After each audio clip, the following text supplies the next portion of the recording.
Three-time Winston Cup champion Darrell Waltrip, Waddell Wilson, whose engines were money in the bank, Rick Hendrick, who was very quickly rewriting the rulebook on what it meant to be a Winston Cup team owner, Tide, a big money backer that opened entirely new worlds in NASCAR sponsorships.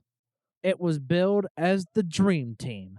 All of the puzzle pieces for an operation that would dominate the sport for years to come were there. There was only one problem. At first, those seemingly perfect elements just didn't fit together very well.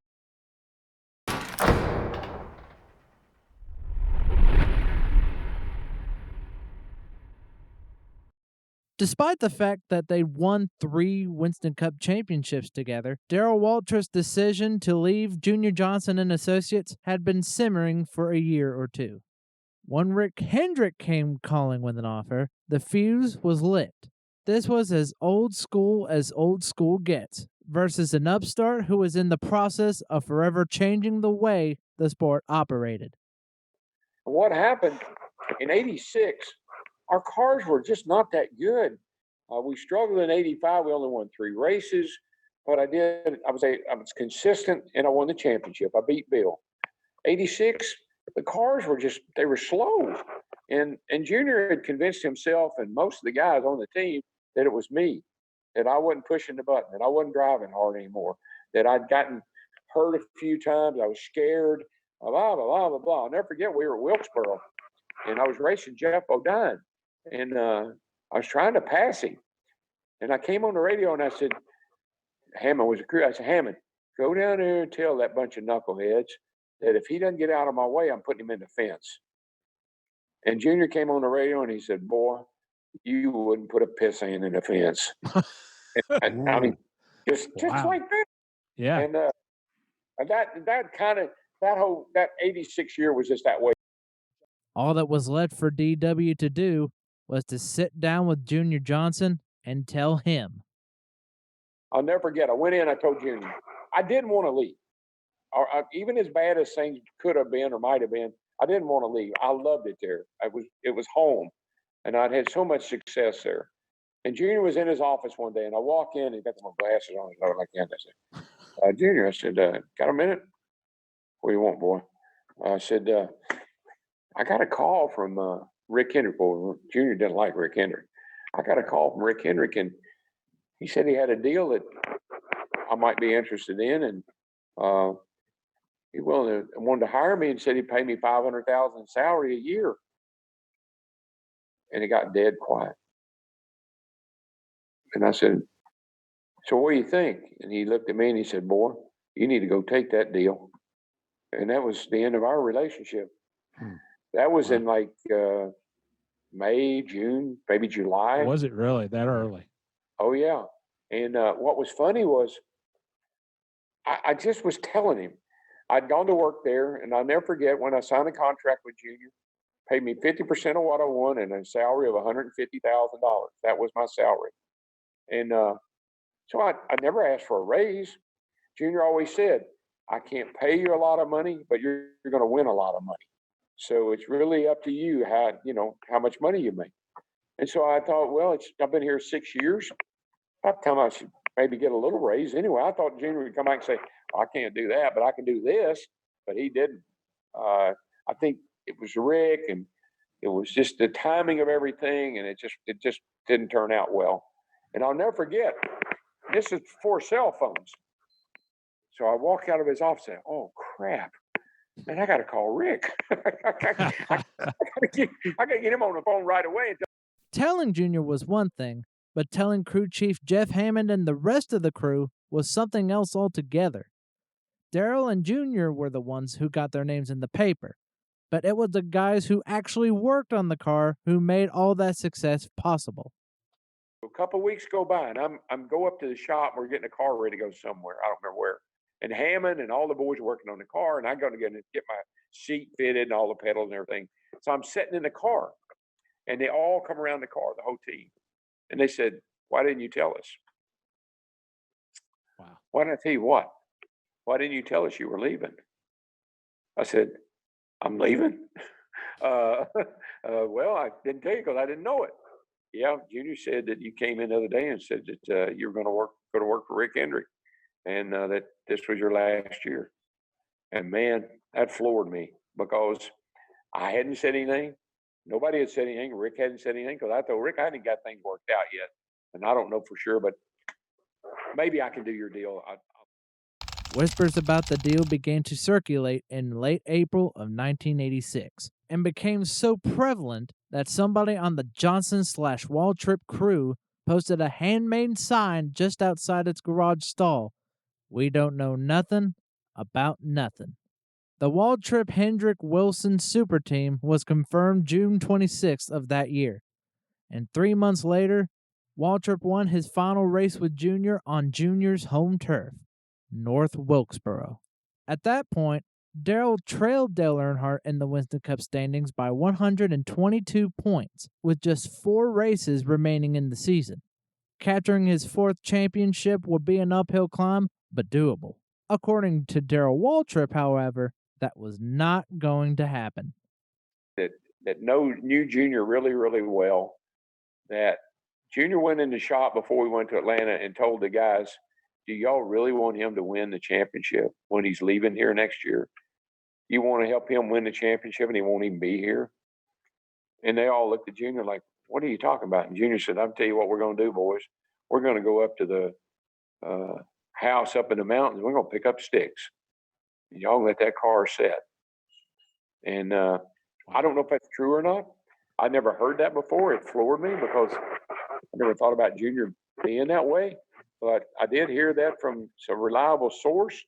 And I've never really checked with anybody to see if it's true or not. I don't really know if I want to know if it's true or not. But that was kind of the way Junior was. I'll never forget. One of his best friends kicked him off. And I said, Junior, went in one day. I said, Junior, whatever happened to Ron? Ron who? Your buddy Ron. He was here. He said he died. What? What happened? He died. I don't know what happened to him. He ain't around. I haven't seen him. He died. He's gone. The guy hadn't died. He just died to Junior. Wow. The only thing left for the Dream Team to do was to go racing in 1987 and watch the wins start piling up, one right after the other. It didn't happen. Their results were middling at best. The situation boiled down to a clash of 2 Titanic wills, the immovable object, Darrell Waltrip, up against Waddell Wilson's irresistible force. Waddell and I were great friends. Barbara and Stevie and Waddell and I, we were great friends, and we always wanted to work together. And so the opportunity came along, and, Rick said, you tell me who you want, that's who we'll hire. So we had what we called the Dream Team. Right. It was me and Waddell and a whole bunch of, Eddie Dickerson and Gary Dehart. And we had a lot of big name people all working on the Tide car. And, but it wasn't very long until we got into that program. And again, I'm hands-on. I'm in the motor room. I'm in the car shop. I don't like the way this looks. I don't like that looks. Let's change this. Let's change that. Kind of always been that way.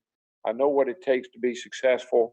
I knew what was good for me, what might work for somebody else doesn't always work for me. And so I was hands-on. And Waddell didn't like that. Waddell was kind of like oversaw everything. He was the head engine guy. He was the crew chief. He was the team manager. He made all the decisions. He never had a driver. He had Cale, and Cale didn't care. He just give me a steering wheel. That's all I'm looking for. And so when we started down this Tide road, things just don't work out. He doesn't appreciate me, and all of a sudden I don't appreciate him, and our friendship it deteriorated. And I went and met with Rick, and I said, Rick, this isn't working. I can't work with this guy. We were friends, and now we're not. And when it comes to the media, Waddell Wilson plays his cards much closer to the vest than Darrell Waltrip. That's especially the case with his thoughts on the disappointment of the Dream Team. Well, I does not get into full details of why it happened, but, it did. A lot of things brought into play. First thing I'll say, whenever Rick and I discussed me coming to work for him, and so I finally told him I would, it was always just he and I. With nobody in the middle. And then after that, there's other people involved, and then it just went south. We all know at least one of the other people who were involved, don't we, Waddell? Well, we'll just leave that lay. But anyway, Rick, he's a great guy. But, he didn't know what was going on with his race team. He's at City Chevrolet selling cars, Right. so he couldn't spend his time at the racetrack. There's an old saying, and I'm paraphrasing here. If the boss ain't happy, ain't nobody happy. Early in 1987, Darrell Waltrip wasn't happy, and neither was Waddell Wilson. Rick Hendrick couldn't have been pleased to see his investment not exactly panning out. It all trickled down to those who worked on the team. Gary Dehart worked with Waddell at Rainier Racing with driver Cale Yarborough. And when Waddell made the move to Hendrick Motorsports to start the Dream Team, he brought Gary with him. Let's just say that Gary was Team Waddell, not Team DW. And Darrell and Waddell were evidently a little bit like oil and water. I was going to put that. I was going to say that. What happened? I think. Wow, you put me on the spot, Rick. Everything went pretty good at first when we went over to Statesville Avenue and started that deal. Boy, it was a lot of work involved, and Darrell would come in once in a while, and I'd met Darrell, and I knew Darrell from racing with Terry and all. Let's just put it this way: I wasn't one of Darrell's biggest fans. We were working in an era where I could see. Yeah. I can see what. And I mean, Darrell was coming from a pretty good team that he won a lot of races with Junior and people like that. And Darrell was Darrell would want to make the gray spots a little darker sometime. Read between the lines here. He would want to. He would need all the help he could get. Donnie Richardson worked for Darrell's Busch Series team at the time, and eventually DW asked Richardson to help out on Sundays as well. According to Donnie, he wasn't exactly welcomed with open arms. Oh, I was an outsider. Yeah. I worked for Darrell Waltrip. Yeah. My paycheck still says Darrell Wall Incorporated on it. It does not say Hendrick Motorsports. Yes. You know what I'm saying? So I'm like, it was uncomfortable. You know what I mean? It was. I'm so in most cases where there's friction. Like, was there a sense? Well, Donnie, he's Darrell's boy. Yeah. I felt that way. I felt that. Hey, watch what you say around him. Don't do this, or be careful, because he's just going to go tell Darrell everything, or he's going to say, you know what I mean? And I'm like, I know that wasn't it. I was just trying to do my job, that Darrell wanted me to do. Darrell asked me to do a job, and I was just trying to do that job, right? I wasn't in it. I wasn't trying to be anything to, as a spy or anything like that, whether they thought I was or not. That spring at Darlington, where tires are always at a premium, the team had just 4 left side tires remaining for the rest of the race. Donnie suggested a workaround that wouldn't exactly have been legal, but Waddell wasn't having it. We were at Darlington, and, Darlington's wore out, as it is, and goes through tires like a cheese grater. So, but what happened was, during that race, everybody started running out of tires. We're going through tires like crazy, and then finally I look around and I'm like, man, all we got left is 4 left sides, right? Yeah. I mean, everybody's running out of tires, and for some reason somewhere we pitted, used 2 rights and whatever, but I went to Waddell.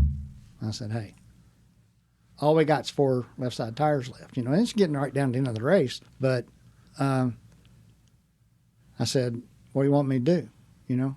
I said, if you want me to, I'll air 2 of them up as right sides, you know, and we'll put we'll put 4 left side tires on this thing. You know, it ain't our fault that Goodyear run out of tires, right? I mean, we're just going to play dumb, you know, and say, hey, this is all we had, and, you know, this is what we did. And when I told Darrell that when we got home, I'm like, yeah, Waddell wouldn't let me do it, you know. I said, but we had, and Darrell's like, oh, what do you mean? I'm like, you know, because he would have done it. And, you know, Right, Darrell, that's the one thing I learned from Darrell, right? I ain't saying he would have done it just to be cheating, but he knew politics of racing. That's the thing, you know, what I told you I learned from the mechanical side from Alan, when the next step with Darrell was, okay, this is how the political side of the racing works. You know, this is how the game is played. Yeah. You know, that's what I learned. You know, the big lessons I took away from Darrell Waltrip was how to play the game. You know what I mean? And he always said, Don, the squeaking wheel always gets a little grease. So, you know, so I think Darrell would have done it. You know what I mean? If let's just say I was on the radio and I said, Darrell, all I got is 4 tires and they're all lefts. What do you want me to do? Air them babies up and let's put them on. We'll settle it out later, you know. But if we're sitting there holding the trophy, you know, what are they going to do? Darrell finished 13th, a lap down to his Hendrick Motorsports teammate Tim Richmond, June 14th at Pocono.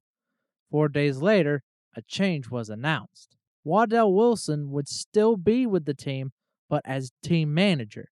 DW's new crew chief turned out to be none other than Jeff Hammond, another transplant from Junior Johnson and Associates. And I remember flying back on our team plane. I was sitting back in the back right there, and I was talking to Shorty Edwards. Shorty Edwards has been around for a long time. Great guy. I looked at Shorty. I said, Shorty, just want to let you know, I'm probably going to go in on Monday, and I'm going to be leaving. Why are you going to do that? I said, well, I think I need to, because me and Tim Brewer, we got rid of the 2 teams, and we only had the 11, and he and I were kind of like sharing crew chief responsibilities. Wasn't really, you know, getting along like we needed to, and it was confusing for Terry. It was confusing for, I think, everybody involved. And I had this opportunity, and how the opportunity came about was Darrell called me and said, hey, what are you doing? And I said, I'm not doing anything. Why? He said, I need your help. He said, I want you to come join me over here. I said, Darrell, we done been down that road. I'm not going anywhere. He said, well, are you not happy over there right now? I said, no, I'm not happy. But I told you, I'm not coming over there to work for Waddell. It's not going to happen. He said, no. He said, he and I ain't seeing eye to eye, and I need somebody I can talk to. Well, I thought you said he was so great. He said, well, it ain't turned out to be like we wanted to. All right. So, long story short, he says, I've got it worked out. You're going to come be the crew chief. He's going to wind up being team manager, but he doesn't tell you anything to do and take care of the engines. Are we clear on that? I said, so I'm the crew chief and the car is mine. I do what I need to do. Yep. I just need you to come in here and help me get what I need so I can go race. Like Darrell a year or so earlier, Hammond faced the prospect of telling Junior Johnson about his decision to leave. So I made the decision to go in on that Monday after Pocono and tell Junior that I was going to be leaving him. And I knew that this time, because I was going to leave Junior one time before when Travis Carter went and started the Skull Bandit. And I was going to go with Travis. I enjoyed working with him. And Junior told me he thought that was a bad idea, which, again, Junior's got crystal ball. He's smarter than I am. So I stuck with him and wound up being his crew chief for quite a while. But I knew if I went there and told him that again, he wouldn't try to talk me out of it. I mean, I kind of knew what the circumstances were. So I actually got there at 5 o'clock that morning and loaded everything I needed to load up belonged to me. Did you really? Yeah, I did. I knew that whenever I told him it was time to leave, I wasn't going to be coming back and forth or nothing like that. Brought me a trailer up there and started loading everything up my toolbox and all my information and anything I had up there that belonged to me. So I got everything loaded up. And Junior come off the hill about 8 o'clock, and I saw him go to the office across the creek. And I rode over there, pulled the truck over behind the office, and went in and told him thank you. Couldn't say enough about what he'd offered me, what he'd given me, and what, but I told him, I wasn't happy right now. I said, not your fault. I said, it's just circumstances. And he said, yep. He said, you going back to work with Darrell? I said, well, let's go see if you can straighten him out. And the thing about leaving, no harsh words, no point fingers about how sorry I was for leaving him right now and all this other kind of stuff. Again, the friction between me and Tim Brewer at the time was apparent enough that it was going to be better for the 11 team and better for me to go somewhere else. That I guess you might say, not say that I wouldn't want it there, but we were always going to have internal stuff. And but I left there and moved in at Hendrick Motorsports. Already on edge in the DW-Waddell schism, Gary Dehart found himself that much more spun out by the decision to bring Hammond on board. He actually considered leaving NASCAR altogether before transitioning into a role in the Hendrick Motorsports engine department. It was tough for me. That's when I started thinking about, well, maybe I need to go back to drag race. Yeah, and actually, I quit the team. I'm not sure if it was in the end of the first year or end of the second year, but they brought in a new crew chief to take Waddell's place, and I said, man, that's wrong, that's wrong. But Darrell had to have his own particular group of people that would be around him and do what he wanted to do. But Jeff Hammond, good friend, I didn't agree with a lot of things he wanted to do and the things that went about it, and a lot of stuff was kind of hush hush. And I thought, they shouldn't be trying to keep secrets away from the guys doing the work. And that's why I quit that team. I called Rick Hendrick, and I said, Rick, and I'm sorry, but I can't stay down there anymore. And Randy Dorton was kind of instrumental a little bit in the whole process back then. And Randy was a real good friend, and I'd talked to Randy about it. So I wasn't happy. I wasn't happy with the way things were going. I wasn't happy that they kind of pushed Waddell to the side. And Waddell's a great guy. He's a great person. He's a great guy. Yeah, but then again, Waddell's got his own ways he goes about doing it. But I enjoyed working with Waddell. Yeah. And then they kind of pushed him aside. Soon after Hammond came on board, Waltrip finished fourth at both Daytona and Talladega, followed by a runner-up effort at Richmond. Finally, DW scored his first win for Hendrick Motorsports just days after his wife Stevie gave birth to their first child, daughter Jessica. The chemistry between DW and Hammond appeared to still be there. It was pretty good. It was a little awkward to begin with. As I said, Waddell and I didn't really see eye to eye. But I'd like to think that because I became like an interpreter between Darrell and Waddell and a buffer to a certain degree, it got better for him. Okay. And it worked for me. And in the let's just say under the circumstances, I gained a new respect for Waddell, and that was a good thing for me because Waddell's a fine man, talented engine guy. He knows that he's a good crew chief, but he just wasn't a good crew chief for Darrell. So I'm glad we got to work together, and for me to change my viewpoints on what I thought about him in the long run. Another couple of wins followed in 1988, and in 1989, Waltrip finally had his breakthrough season with Hendrick Motorsports, with 6 wins, including his iconic victory in the Daytona 500. It was a dream come true.